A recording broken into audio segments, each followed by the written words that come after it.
हमारी कमाई सबसे कम है और खर्चे हमारे सबसे ज्यादा हैं। हमें साल में 3-4 बार तो अपने घर बावरी की कढ़ाई बोतल करनी है। लड़का हो जाए तो हमें बकरा करना है, मींढा करना है, दूसरा वो जो घूम रहे हमारे सुअर बच्चे वो करने हैं। उसके अलावा जितने सारे आपके कावड़ जो है, कावड़ हमने लेके आनी है, जागरण हमने करने हैं, चौकी हमने करनी है, अभी वो खाटू शाम का चल गया उसमें हमने करना है। मतलब जितने सारे आडंबर ढोंग पाखंड है सब हमने अपने जिम्मे लिए हुए हैं। उसके बाद कोई बिटिया आ जाए घर में तो आदमी की तो वैसे ही हालत खराब हो जाती है। लड़की पैदा होगी, समझो क्या हो गया, उसी दिन से बेचारा कहता पैसे जोड़ने। क्यों जोड़ने? क्यों? क्योंकि लड़की की शादी करनी है, शादी में दहेज देना, दिखावा करना है, कार देनी है, स्कूटर देनी है, मोटरसाइकिल देनी है, 1,000 आदमी का कोरमा बिरयानी बनवाना है, टेंट लगाना है, कितने खर्चे आप सोचिए। उसके बाद लड़की के यहाँ बच्चा हो जाए तो छूचक देना है, उस बच्ची का फिर कोई शादी हो जाए उसके बच्चों की तो भात देना है। और तो और सबसे गंदा और घिनौना काम क्या है कि उसकी ससुराल में अगर कोई डेथ हो जाए तो वहां 10-10 रुपए लेके हम घूमते रहते हैं शमशान घाट में, पैसे बांट रहे हैं वहां पे, वहां तक भी पीछा नहीं छोड़ रहे। लकड़ी भी वही लड़की वाला देगा, खाने के पैसे भी वही लेके आएगा, कड़वी रोटी के। क्या ये हमने माहौल बना दिया है? आज हमारे लोग ब्याज पे पैसे ले लेके, ब्याज पे पैसा ले लेकर ये काम कर रहे हैं। कितने लोग हमारे प्रोफेसर हैं, गिनती पे गिन लो, कोई हम 10-5 लोग ही गिन के बताएंगे कि एसोसिएट असिस्टेंट प्रोफेसर हैं। कितने लोग जुडिशरी में हैं, कितने लोग हमारे ब्यूरोक्रेसी में हैं? क्यों नहीं है? क्योंकि हमने अपने हक की बात करी ही नहीं है आज तक। हम जब तक खड़े नहीं होंगे कोई हमें हमारे घर बैठकर हमारा हिस्सा देने नहीं आएगा। हमें अपने हिस्से की डिमांड बाहर आकर चिल्ला चिल्ला कर करनी पड़ेगी। कितने लोग हमारे प्रोफेसर हैं, गिनती पे गिन लो, कोई हम 10-5 लोग ही गिन के बताएंगे कि एसोसिएट असिस्टेंट प्रोफेसर हैं। कितने लोग जुडिशरी में हैं, कितने लोग हमारे ब्यूरोक्रेसी में हैं? क्यों नहीं है? क्योंकि हमने अपने हक की बात करी ही नहीं है आज तक। हम जब तक खड़े नहीं होंगे कोई हमें हमारे घर बैठकर हमारा हिस्सा देने नहीं आएगा। हमें अपने हिस्से की डिमांड बाहर आकर चिल्ला चिल्ला कर करनी पड़ेगी। और मेरा तो ऐसा मानना है कि जो काम, जो माइल किसी दूसरे व्यक्ति को 5 कदम चलने पर मिल जाती है मंजिल, उस पर हम सब लोगों को ऐसी परिस्थिति बनी हुई है कि हमें कम से कम 5,000 कदम चलकर वो मंजिल हासिल होती है। तो हमें बहुत मेहनत मशक्कत की जरूरत है। जो जाएं बस्ती बस्ती, नए नए लोगों को तैयार करें और सब निकलें इकट्ठे होकर इस जंग में शरीक हो, इस जंग में शामिल हो। जो बाबा साहब ने संविधान के माध्यम से हमें हक हकूक अधिकार दिए, उस अधिकारों को पहचाने और उसके लिए लड़ाई लड़े जी।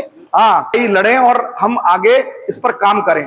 और हम संविधान के लिए पहले भी, मुझे याद है मैं जब कमीशन में था, एक मिनट का संदर्भ में बता देता हूं कि मैंने संविधान बांटे और सारी महिलाओं को बांटे। ये भी मैं आज बता दूं, 2008 की बात है, 8-9 की। तो 7 लाख रुपए के संविधान मैंने सरकार से बांट दिए। बहुत सारे आयोग के चेयरमैन थे। हाँ, मैं आयोग में चेयरमैन था।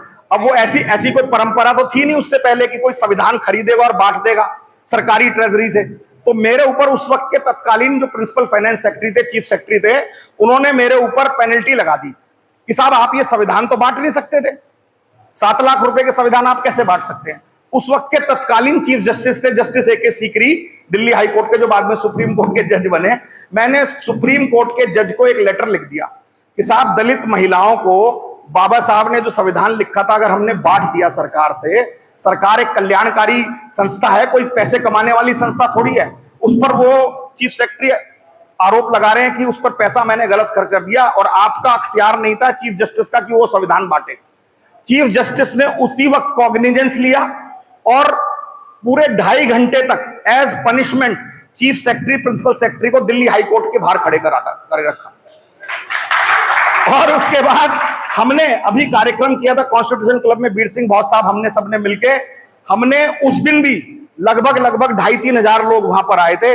सबको एक संविधान हमने घर घर दिया। इसलिए दिया कि संविधान को जाकर पढ़िए, अपने अधिकार को जानिए। आज इतनी बुरी स्थिति है, अभी एक मुझे साथी बता रहा था मनोज भवन कि तिलक नगर में एक लड़के को गाली दी जा रही है। आपके यहाँ बड़ी वीडियो वायरल हो रही है। वो कोई एक लड़का है जो उसको गाली दी जा रही है, चूड़ा चमार भंगी कहा जा रहा है। और दिल्ली जैसे हालात में, तिलक नगर जैसी जगह में, वहां उस पर एफआईआर नहीं दर्ज हो रही थी, जबकि वीडियो है उस पर एविडेंस के लिए। आज ये ऐसी स्थिति है कि एक्ट भी है पार्लियामेंट का, 1989 एक्ट में शेड्यूल कास्ट SC/ST एक्ट है जो, उसमें इतनी संगीन धाराएं हैं। एसीपी को खुद अगर 1 महीने के अंदर ना करे उस पर सेक्शन 4 में FIR हो जाएगी, सेक्शन 3A में FIR होनी चाहिए। लेकिन कहीं भी आप चले जाइए SC/ST की एट्रोसिटी होती है, FIR नहीं होती। इसका उदाहरण मैं अपने आप खुद बताता हूं। मैं तो खुद आयोग में चेयरमैन भी रहा हूं, मॉनिटरिंग हाई कोर्ट की मॉनिटरिंग कमेटी का मैं चेयरमैन रहा हूं इन्हीं मामलात का। और मैंने सलमान खान के खिलाफ केस किया, जो फिल्म हीरो है। सलमान खान के खिलाफ हमने केस किया, कम से कम 70-80 बड़े बड़े देश के वकील जो है पटियाला हाउस कोर्ट में आ गए और 4-5 घंटे जिरे करी और सुप्रीम कोर्ट से उसको स्टे दिला लाए। तो आज हमारी स्थिति है कि हम एक FIR तक भी नहीं करा सकते, और दिल्ली जैसे शहर में नहीं करा सकते, गुड़गांव में नहीं करा सकते। तो समझ लीजिए जितने कानून भी बन रहे हैं उन कानून को इंप्लीमेंट कराना भी बहुत मुश्किल है। वकील साहब बैठे हैं, रमेश जी, कितना मुश्किल काम है आज FIR कराना SC/ST एक्ट में। तो बहुत बुरा माहौल है, इसके लिए तैयारी करनी शुरू करिए। हम सब लोग मिलकर, आप और हम सब मिलकर इस लड़ाई को मैं समझता हूं लड़ेंगे भी अच्छे से और जीतेंगे भी, बशर्ते कि हम ईमानदारी के साथ लगे रहें। और ये जो प्रशिक्षण अपना बहुत साथ दे रहे हैं, इसमें विशेष रूप से महिलाएं जो हैं वो घरों में जाके कुछ बदलाव लाएं। मैं एक बदलाव की जरूर बात करता हूं। अभी आज हमारे पास कमाई सबसे कम है, कमाई हमारी सबसे कम है। थोड़ा तेज बोलो, कमाई हमारी ज्यादा है क्या? हमारी कमाई सबसे कम है और खर्चे हमारे सबसे ज्यादा हैं। हमें साल में 3-4 बार तो अपने घर बावरी की कढ़ाई बोतल करनी है। लड़का हो जाए तो हमें बकरा करना है, मींढा करना है, दूसरा वो जो घूम रहे हमारे सुअर बच्चे वो करने हैं।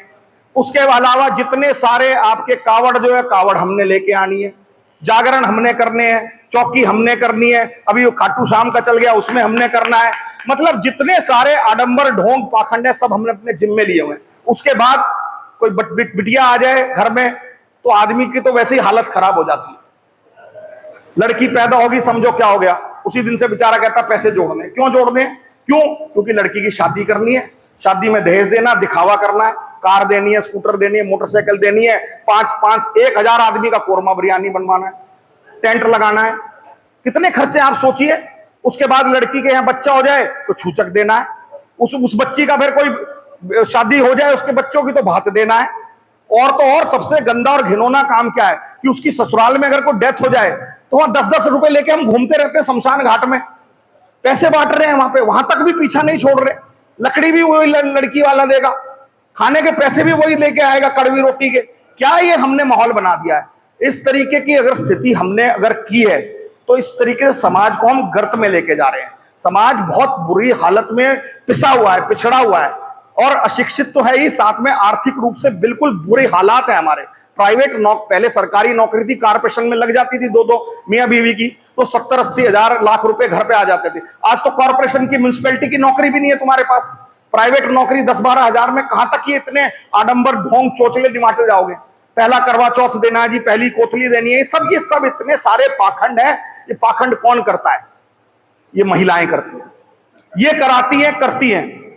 अगर ये तैयार हो जाएं कि हमें ये सब नहीं करना तो मैं समझता हूं समाज में बहुत बड़ा बदलाव आएगा।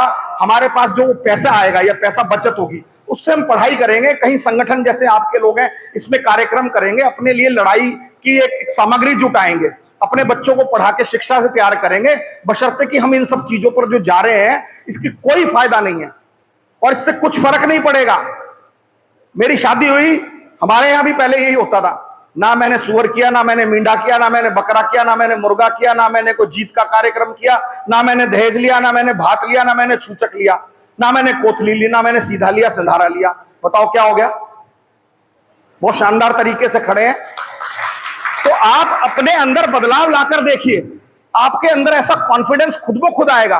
और जब शुरुआत में लोग विरोध करते हैं, लेकिन जब आप कर देते हैं तब एकदम चेंज आएगा। और ये सोसाइटी में चेंज आना बहुत जरूरी है। सोचिए हमारी शादियां हो, 50-100 लोग मतलब के लोग हो जो आते हैं, आपके घर परिवार के उसके हो, सादगी से शादी करिए, बच्चे को अच्छे से आपस में एक दूसरे को पहचानिए, जानिए और बड़ा सरल और सिंपल खाना कीजिए, दिन में करिए। क्यों इतना हम पैसा खर्च कर रहे हैं? और जितनी ये सारी प्रथाएं जुड़ी, इन प्रथाओं को इमीडिएट बैठ के पंचायतें करिए। कहां है वो 360 के हमारे चौधरी साहब किधर हैं? चौधरी साहब आप एक पंचायत करिए 360 की, दिल्ली में भी करवाइए, गुड़गांव में भी कराइए और पंचायत में तय करिए कि ये जितना हमने अपने अंदर ये पाखंड और ढोंग और ये आडंबर और जितना पैसा खर्च करने का काम कर दिया है, ये इससे बहुत हमारे समाज की दुर्दशा हो गई है। आज हमारे लोग ब्याज पे पैसे ब्याज पे पैसा ले लेकर ये काम कर रहे हैं। मकसद ये है कि हम सब लोग सामाजिक रूप से तैयार हों, आर्थिक रूप से तैयार हों। आप सब लोगों का, विशेष रूप से बीएसएनएस के राष्ट्रीय अध्यक्ष बीर सिंह बहुत साहब का, आप तमाम गुड़गांव की टीम का दिल की गहराइयों से बहुत बहुत धन्यवाद देता हूं। आपने मुझे सुना, बोलने का मौका दिया।